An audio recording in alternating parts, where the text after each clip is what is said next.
یا شیخ سوالی دارم. کودک در مجلس درس ندید بودی؟ نقلی نیست.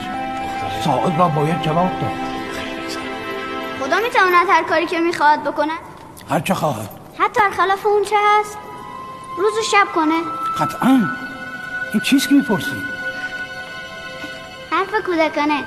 حضرت شیخ 2 علاوه بر 2 چند میشه؟ این را همه میدونن. خب من طفلی بیش نیستم. میشود 4.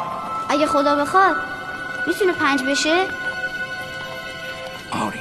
پس میتونه مسلمون رو گرب کنه و کافر و مسلم؟ بیشک. بچه پس اگه همش به دست اوست و ما بی اختیاریم عابد و فاسق به رأی اوست، پس شما چرا اینجا جمع شدید؟